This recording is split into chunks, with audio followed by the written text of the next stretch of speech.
বিসমিল্লাহির রহমানির রহিম।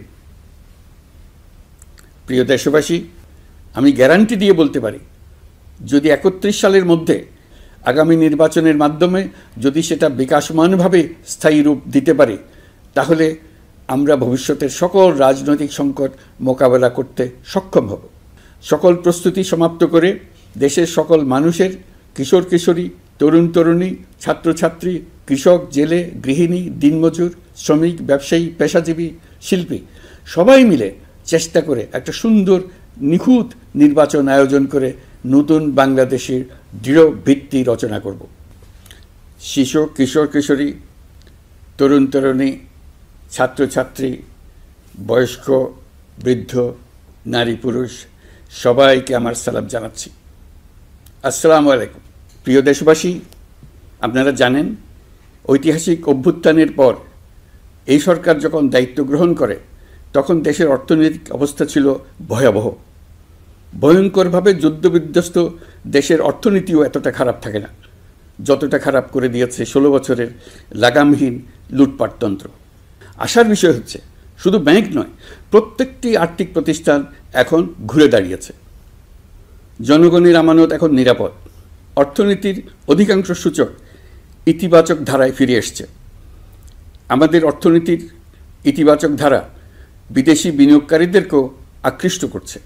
বৈদেশিক মুদ্রার রিজার্ভ শূন্যে নেমে যাওয়ার ভয়ে পতিত সরকার বিদেশি ব্যবসায়ীদের আয় নিজ দেশে নিতে দিচ্ছিল না। আমরা সেটা নিরসন করেছি। বৈদেশিক মুদ্রার রিজার্ভকে ইতিবাচক অবস্থায় নিয়ে আসতে পেরেছি। এই অর্থ বছরে আমরা চেষ্টা করেছি এমন একটি বাজেট দিতে যা সত্যিকার অর্থে জনকল্যাণমুখী হয়। দেশের ইতিহাসে প্রথমবারের মতো একটি বাজেট তার আগের বছরের চেয়ে ছোট হয়েছে। প্রবৃত্তিকেন্দ্রিক ধারণা থেকে সরে এসে আমরা চেষ্টা করেছি সামগ্রিক উন্নয়নের ধারণায় জোর দিতে। এই বাজেট প্রথাগত ভৌত অবকাঠামো তৈরির খতিয়ান নয়।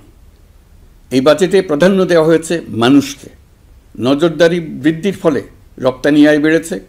অর্থনীতির দুঃসময়ে আমাদের প্রবাসী ভাই বোনেরা রেমিটেন্স যোদ্ধা হিসেবে এগিয়ে এসছেন, যার ফলে রেমিটেন্স প্রবাহ উল্লেখযোগ্যভাবে বৃদ্ধি পেয়েছে। আমি জাতির পক্ষ থেকে সকল রেমিটেন্স যোদ্ধাকে কৃতজ্ঞতা জানাচ্ছি। স্বৈরাচারী সরকারের পতনের পর অর্থ পাচার রোধে কঠিন পদক্ষেপ নিয়েছে অন্তর্বর্তী সরকার।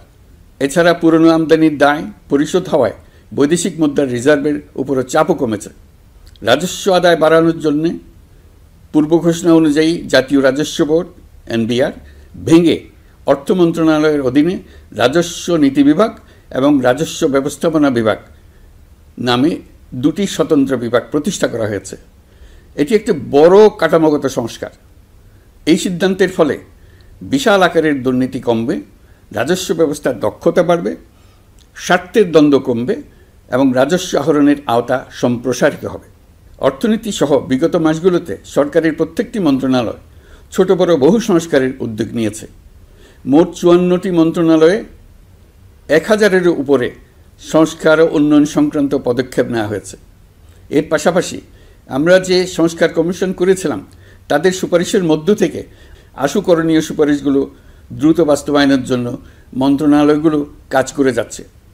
মে মাস পর্যন্ত বিভিন্ন সংস্কার কমিশন থেকে প্রাপ্ত সুপারিশের ভিত্তিতে 54টি মন্ত্রণালয়ে 129টি সুপারিশ বাস্তবায়ন করা হয়েছে। এই সকল সংস্কার কাজের মধ্যে কয়েকটি চুম্বক অংশ আজ আপনাদের সামনে তুলে ধরতে চাই। আইন ও বিচার বিভাগ মোট 33টি গুরুত্বপূর্ণ সুপারিশ ইতিমধ্যে বাস্তবায়ন করেছে।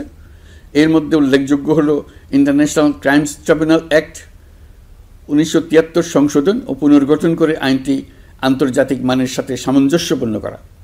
বিচার বিভাগীয় সংস্কার কমিশনের প্রস্তাব অনুযায়ী সুপ্রিম কোর্ট বিচারক নিয়োগ অধ্যাদেশ 2025 প্রণয়ন ও জারি করা হয়েছে।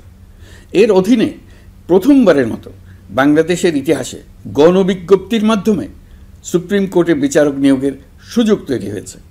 দেওয়ানি কার্যবিধির সংশোধন করা হয়েছে, যার ফলে এখন বাদীকে আর দিনের পর দিন সশরীরে আদালতে যেতে হবে না। এক একটি দেওয়ানি মামলা নিষ্পত্তি হতে আগে যত সময় লাগত, এই সংশোধনীর ফলে সময়সীমা অর্ধেকে কমিয়ে আনা সম্ভব হবে বলে আমরা মনে করছি। দেশের 1000-এর বেশি অবকাঠামো এবং প্রতিষ্ঠানের নাম পলাতক প্রধানমন্ত্রীর বাবা, মা, ভাই, বোন, আত্মীয় স্বজনের নামে প্রতিষ্ঠিত করা হয়েছিল। তার মধ্যে ছিল সেনানিবাস, বিমানঘাঁটি, নৌবাহিনীর জাহাজ, মেগা সেতু, সড়ক, স্থাপনা, স্কুল, কলেজ, বিশ্ববিদ্যালয়, হাসপাতাল, গবেষণা কেন্দ্র, আরও বহু কিছু। এগুলো সব নাম পরিবর্তন করা হয়েছে।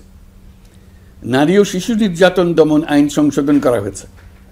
প্রবাসী ভাই বোনদের অনেক দিনের দাবির পরিপ্রেক্ষিতে পাওয়ার অফ অ্যাটর্নি বিধিমালা সংশোধন করা হয়েছে।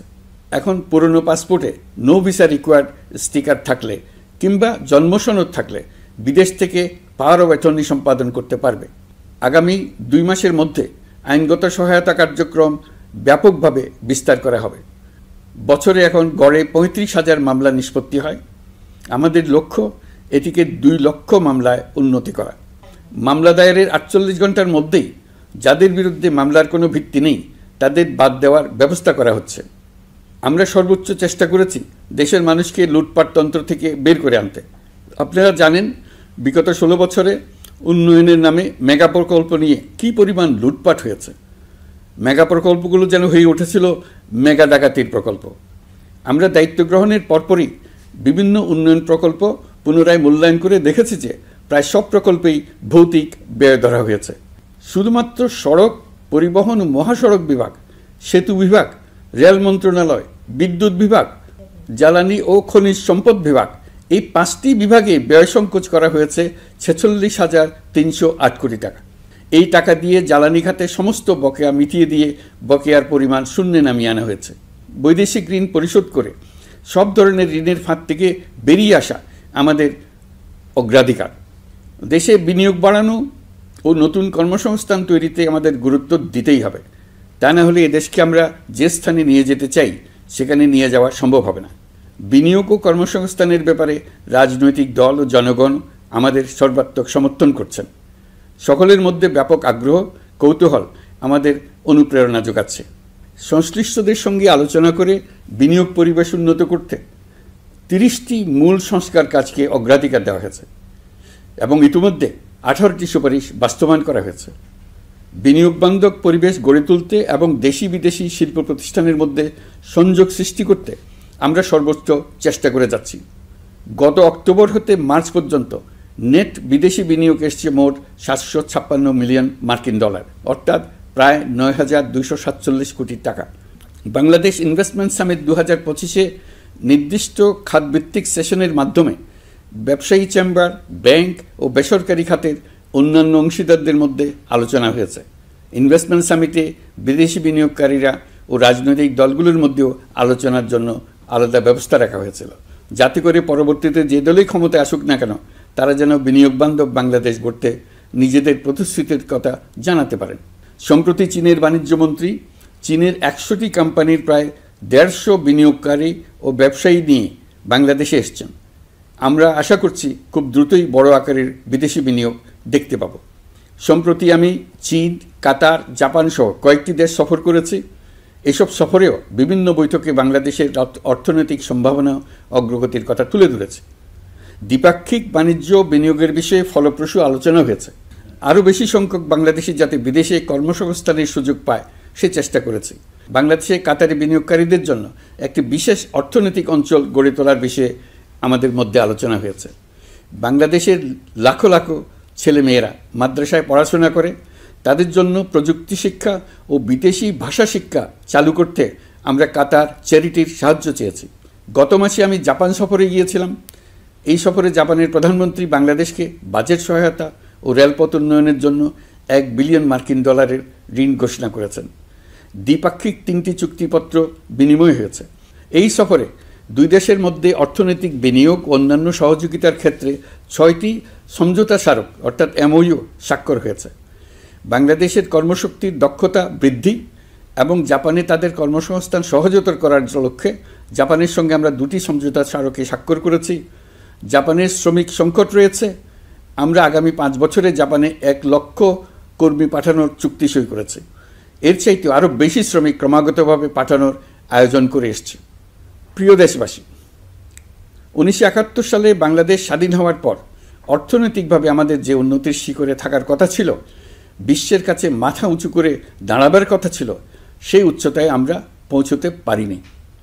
আমরা চাই বাংলাদেশ দক্ষিণ এশিয়ার অর্থনৈতিক প্রাণকেন্দ্র হিসেবে প্রতিষ্ঠিত হোক। প্রিয় দেশবাসী, আগামী মাসে জুলাই গণ অভ্যুত্থানের বছর পূর্ণ হবে। যাদের আত্মত্যাগের কারণে এই অভ্যুত্থান সম্ভব হলো, আমরা তাদেরকে এবং তাদের পরিবারকে প্রতি মুহূর্তে আমাদের দৃষ্টিতে রেখেছি। তাদের জন্য নানা কর্মসূচি আমরা বাস্তবায়ন করে চলেছি। এখন পর্যন্ত 834টি শহীদ পরিবারের মধ্যে 630টি শহীদ পরিবারকে 10 লক্ষ টাকা করে 63 কোটি টাকার সঞ্চয়পত্রের জন্য ব্যাংক চেক দেওয়া হয়েছে। অবশিষ্ট যারা আছেন তাদের ওয়ারিশ নির্ধারণ সংক্রান্ত বিষয়গুলি নিষ্পত্তি সাপেক্ষে সঞ্চয়পত্র দেওয়া হবে। এর পাশাপাশি গণ অভ্যুত্থানে আহত প্রায় 12,500 জনকে 106 কোটি টাকা দেওয়া হয়েছে। গণ অভ্যুত্থানে আহতদের মধ্যে সরকারি বেসরকারি বিভিন্ন হাসপাতালে এই পর্যন্ত 15,393 জন চিকিৎসা গ্রহণ করেছেন। স্বাস্থ্যসেবা বিভাগের মাধ্যমে 40 জন আর মুক্তিযুদ্ধ বিষয়ক মন্ত্রণালয়ের মাধ্যমে 11 জনকে উন্নত চিকিৎসার জন্য সিঙ্গাপুর, থাইল্যান্ড ও রাশিয়া পাঠানো হয়েছে। তাদের চিকিৎসা বাবদ এই পর্যন্ত সরকার 61 কোটি টাকা ব্যয় করেছে এবং এই ব্যয় অব্যাহত আছে। আরও 28 জন জুলাই যোদ্ধাকে উন্নত চিকিৎসার জন্য সিঙ্গাপুর, থাইল্যান্ড ও তুরস্কে পাঠানোর প্রক্রিয়া চলছে। এখন পর্যন্ত বিভিন্ন হাসপাতালে চিকিৎসাধীনদের যুক্তরাজ্য, যুক্তরাষ্ট্র, ফ্রান্স, সিঙ্গাপুর, থাইল্যান্ড, চীন, মালয়েশিয়া ও নেপাল থেকে 26 জন বিশেষজ্ঞ চিকিৎসক এসে বিনামূল্যে চিকিৎসা দিয়েছেন। এই চিকিৎসকবৃন্দ শুধু যাতায়াত খরচ গ্রহণ করেছেন, এর বেশি কিছু তারা গ্রহণ করতে চান নাই। আমরা তাদের প্রতি কৃতজ্ঞ। এই পর্যন্ত শহীদ পরিবারগুলোকে সঞ্চয়পত্র প্রদান, আহত ব্যক্তিদের চিকিৎসা ও চেক প্রদান বাবদ সরকার মোট 285 কোটি টাকা ব্যয় করেছে। প্রিয় দেশবাসী, আমি শুরু থেকেই বলেছি, পতিত স্বৈরাচার বাংলাদেশকে যেভাবে ধ্বংসস্তূপ বানিয়েছে, সেখান থেকে নতুন করে যাত্রা শুরু করতে হলে ন্যূনতম 3টি আবশ্যিক কাজ সম্পন্ন করতে হবে। প্রথমত, বিচার ও জবাবদিহিতা প্রতিষ্ঠার উদ্যোগ দৃশ্যমান করে তোলা। দ্বিতীয়ত, রাষ্ট্রের গণতান্ত্রিক পুনর্গঠন ও প্রাতিষ্ঠানিক কাঠামোর সংস্কার সাধনে প্রয়োজনীয় ঐক্যমত ও পথনকশা তৈরি করা। তৃতীয়ত, একটি অবাধ, সুষ্ঠু ও শান্তিপূর্ণ নির্বাচন আয়োজন করে ক্ষমতা হস্তান্তরের গণতান্ত্রিক প্রক্রিয়া সম্পন্ন করা। এই লক্ষ্যে ধ্বংসপ্রাপ্ত নির্বাচন ব্যবস্থাকে স্থায়ীভাবে সংস্কার করা। এই 3টি ম্যান্ডেট হচ্ছে দেশবাসীর সাথে আমাদের চুক্তি। 24-এর শহীদের রক্তে ভেজা এই চুক্তি আপনাদের সার্বিক সমর্থন, আস্থা ও সহযোগিতা নিয়ে এবং পতিত শক্তি ও তার দোসরদের সৃষ্ট সকল বাধা বিপত্তিকে পরাভূত করে আমরা সম্মিলিতভাবে বাস্তবায়ন করতে সক্ষম হব বলে আমার দৃঢ় বিশ্বাস। গত বছর জুলাই-আগস্ট মাসে সংঘটিত হত্যাযজ্ঞ সহ বিগত 16 বছরের গুম খুন নির্যাতনের সত্য উদ্ঘাটন এবং আর্থিক খাতের সীমাহীন দুর্নীতি, অনিয়ম ও অপরাধের বিচার প্রক্রিয়া আমরা শুরু করেছি। মানবতা বিরোধী অপরাধের বিচারের জন্য আন্তর্জাতিক অপরাধ ট্রাইব্যুনাল গঠনের পর প্রসিকিউশন টিম গঠন ও তদন্ত কর্মকর্তা নিয়োগের পাশাপাশি বিচারিক কার্যক্রম পরিচালনা প্রক্রিয়াধীন ছিল। যত দ্রুত সম্ভব বিচার কাজ শুরুর ব্যাপারে আমরা আশাবাদী ছিলাম। আপনারা জানেন, জুলাইয়ে সংঘটিত হত্যাযজ্ঞের বিচার ইতিমধ্যে শুরু হয়ে গেছে। বিচার কাজ যেন দ্রুত গতিতে সম্পন্ন হয়, সেজন্য সরকারের পক্ষ থেকে যত রকম সহযোগিতা প্রয়োজন আমরা তা দিচ্ছি। বিচারের জন্য আন্তর্জাতিক অপরাধ ট্রাইব্যুনালের এজলাস কক্ষ ডিজিটাল প্রযুক্তিতে সমৃদ্ধ করা হয়েছে। প্রসিকিউশন বলছে, বিগত সরকার পতনের পর তাদের আজ্ঞাবহ ব্যক্তিরা বিভিন্ন গুরুত্বপূর্ণ সাক্ষ্য প্রমাণ বিনষ্ট করার চেষ্টা করেছে। থানা, হাসপাতাল সহ গুরুত্বপূর্ণ স্থানের দলিলপত্র পুড়িয়ে বা লুকিয়ে নষ্ট করার চেষ্টা করা হয়েছে। বিভিন্ন অপরাধমূলক স্থাপনার আকার, আকৃতি, দেয়াল ইত্যাদি ভেঙে এবং বিকৃত করে প্রমাণ লুকানোর চেষ্টা করা হয়েছে। বিভিন্ন ডিজিটাল এভিডেন্স যেমন ভিডিও, অডিও, ইন্টারনেট ডেটা, যেগুলো ডিলিট বা ধ্বংস করার চেষ্টা করা হয়েছে, তদন্ত কর্মকর্তারা সর্বাধুনিক প্রযুক্তি ব্যবহার করে সেগুলো রিকভার এবং রেস্টোর করার কাজ করছেন। এই কাজে আমরা দেশবাসীর কাছেও সহযোগিতা কামনা করছি। স্বৈরাচারী সরকারের আমলে গত 16 বছরে রাজনৈতিক ভিন্নমত দমনের জন্য বিপুল সংখ্যক মানুষকে গুম করা হয়েছিল। এই মানুষগুলোকে এমন সব বন্দিশালায় আটকে রাখা হয়েছিল যাদের কোনোটির আয়তন ছিল মাত্র 3 ফিট বাই 3 ফিট। গুমের ঘটনা তদন্ত ও এই ভয়াবহ অপরাধের সঙ্গে যারা জড়িত তাদের বিচারের জন্য একটি স্বাধীন গুম সংক্রান্ত কমিশন নিরলসভাবে কাজ করে যাচ্ছে। তারা গুমের এমন এমন রোমহর্ষক ঘটনা আবিষ্কার করেছে যা নিষ্ঠুরতার চূড়ান্ত সীমা ছাড়িয়ে গেছে। মানুষকে পেট কেটে সিমেন্টের বস্তা ঢুকিয়ে নদীতে ডুবিয়ে দেওয়া হতো, ইঞ্জেকশন দিয়ে অজ্ঞান করে জ্বলন্ত ইটভাটায় নিক্ষেপ করা হতো, ট্রেন ও গাড়ির নিচে ছুঁড়ে ফেলা হতো। কমিশন এখন পর্যন্ত 2টি অন্তর্বর্তীকালীন প্রতিবেদন জমা দিয়েছে। তারা এখনও প্রতিনিয়ত নতুন নতুন অভিযোগ পাচ্ছে। ইতিমধ্যে গুমের তদন্ত কার্যক্রমের জন্য ঢাকা শহরে 3টি, চাঁপাইনবাবগঞ্জ ও বগুড়া জেলায় 3টি গুমের কেন্দ্র পরিদর্শন ও সাক্ষ্য গ্রহণ করা হয়েছে। তদন্ত কাজে মানুষের সম্পৃক্ততা বাড়াতে বিশ্ববিদ্যালয়, মাদ্রাসা পর্যায়ে গণশুনানি গ্রহণ করা হয়েছে। মোট 8 শতাধিক শিক্ষার্থী, শিক্ষক, সাধারণ মানুষ গণশুনানিতে অংশ নিয়েছেন। গুম সংক্রান্ত বেশ কিছু অভিযোগ ইতোমধ্যে আন্তর্জাতিক অপরাধ ট্রাইব্যুনালের তদন্ত সংস্থার কাছে জমা হয়েছে। এছাড়াও এই সংক্রান্ত একটা আইন প্রণয়নের কাজ প্রায় শেষ পর্যায়ে আছে। অল্প কিছুদিনের মধ্যেই এটি চূড়ান্ত হবে বলে আশা করছি।